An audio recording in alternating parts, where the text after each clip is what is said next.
Hey,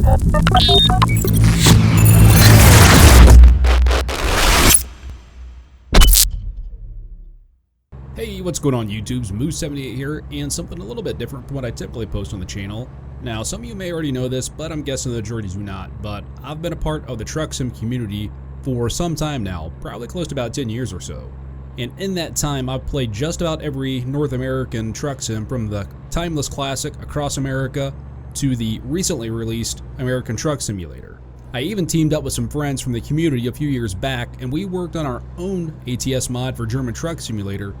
But I'll share those stories another time, because today we're here to discuss some recent news about American Truck Simulator. In a recent blog post, SCS revealed that the next DLC for ATS will be Arizona, and from some of the screenshots they shared in that post, which I'll link in the description down below, the DLC will include the iconic Route 66. They did state, however, even though they've been working on the Arizona expansion since the game launched back in early February, that the expansion is still a good couple months away from being completed. No release date was given at this time. But as we look at some of the screenshots here, overall it looks pretty good, but I gotta say, after running up into northern Nevada for a few weeks now, I was really hoping they would head north into Oregon or maybe even Montana for the next expansion. The scenery is just so good, the mountains, the lush trees, just makes for some really awesome screenshots. One interesting thing to point out though in the screenshots is a day cab Peterbilt 389. Shout out to Smarty over on the Truck Mod Shop forums for catching that. However, it was not mentioned that in the Arizona DLC teaser whether or not we would be getting a new truck. And the reason I find the inclusion of the 389 into that teaser screenshot interesting is if you go back to a blog post from January 25th, SCS discusses the current truck licensing situation and had the following to say regarding the matter. Until recently, we were planning to include at least 4 trucks at the launch, and our screenshots shown over time reflected this optimism. Unfortunately, finalizing the licensing talks and getting all the vehicles past the approval clearance is taking longer than anticipated, and you may have noticed some of those trucks no longer showing in the most recent batches of pictures from the game. So again, I find it interesting that the 389 made it into, albeit ninja style, the teaser screenshot for the upcoming DLC.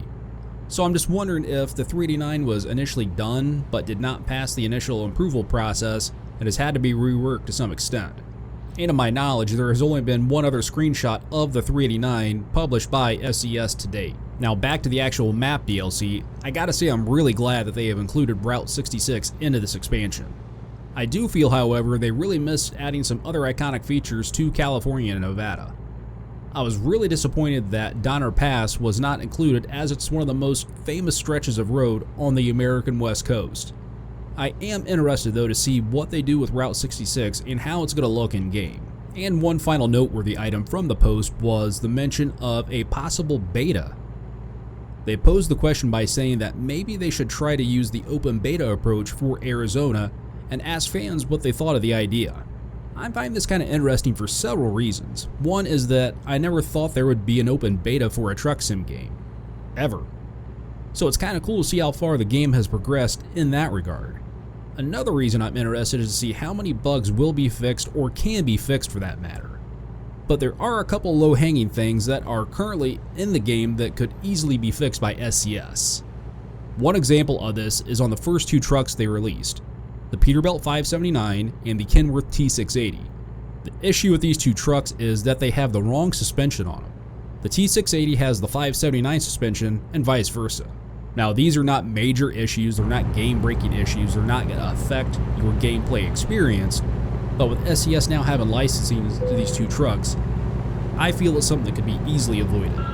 And just a couple other minor things that might be addressed through a beta are things like truck sounds and just overall optimization.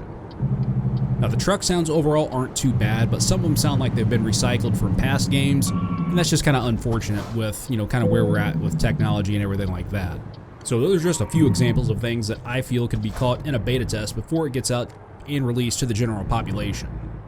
So I really do hope they do take a beta approach with the game moving forward, as it could provide a great opportunity to improve the overall product and save a lot of modders out there a lot of valuable time. But that's pretty much going to wrap it up for today, guys. If you liked the video and would like to see more American Truck Sim content up on the channel, please give it a like, give it a share, and let me know down in the comments below. And if you're brand new to the channel and this is what brought you here, let me know that in the comments as well.